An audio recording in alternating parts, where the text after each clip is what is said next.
280 сая тонн сайн чанарын эрчим хүчний нүүрстэй энэ уурхай өнөөдрийн байдлаар жилд 8055 тонн нүүрсийг Оросын холбооны улс руу экспортлдог. Харин нөөцийн хэмжээгээр 5 толгойн дараа ордог Твшийн говь нүүрсний уурхайг Твшийн говь компани эзэмшин ашиглаж байна. Мөн сайхан овоогийн нүүрсний уурхайг Хонконгийн хөрөнгийн биржид бүртгэлтэй Азия Код компани эзэмшдэг. Энэ мэтчлэнгээр гадаад дотоодын компанид ашиглаж байгаа орд байхад нөгөө хэсэг нь лицензийн маргаанаас үүдэн олон улсын шүүхэд засгийн газрыг дуудагдах хэмжээнд очжээ. Одоо Мартай гэж одоо хүмүүс бол мэдэндээ Дорнотын Мартай ураны уурхай гэж. За ураны орд газар гэдэг. Тэрэндээ тэнд одоо улааны орд газар гэж Эмэлт Манз гэж компани удаж үйл ажиллагаа явуулж байсан.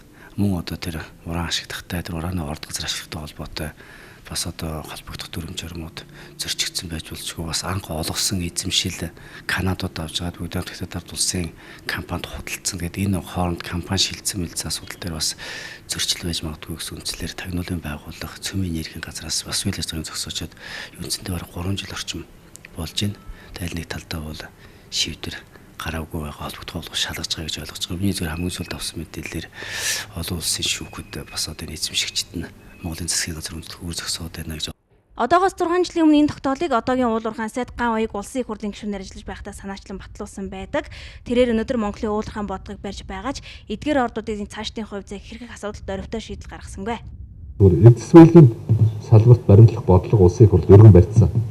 Энэ дээр л орд гэхээсээ илүү эсрэг ач холбогдлын ашигт багтмал гэж байя. За уран байвал яасан, газрын хооронд байвал яасан гэх. Энэ асуудлыг улсын хурлаар шийдснийхаа дараа бодлогоо гаргачаад дараа нь хуульдаа өөрчлөлт оруулснаар л жинхэнэ амьдралаар хэрэгжинэ л гэж ингэж хэлэх. Монгол улсын дотоодын нийт бүтээгдэхүүний 5-аас дээш хувьд нөлөөлөл үзүүлэх эдгээр ордуудыг эдийн засгийн эргэлтэд оруулахад төрөх заавал оруулах шаардлагагүй гэж Монгол улсын ерөнхийлөгч болон бусад хэд хэдэн субъект үздэг. Тэдний зүгээс энэ үзэл санааг Монголын нийт ард түмэн хурц бариад эдгээр ордуудыг ашиглах боломжгүй. Тиймээс эдийн засгийн өндөр өгөөжтэй ордуудыг элдв хацаанд оруулалгүй, хувийн хөвчлөлт өгөх зүйтэй гэж тайлбарладаг юм а. Тэр ерөнхийлөгчийн байр суурийг дэмжиж байгаа.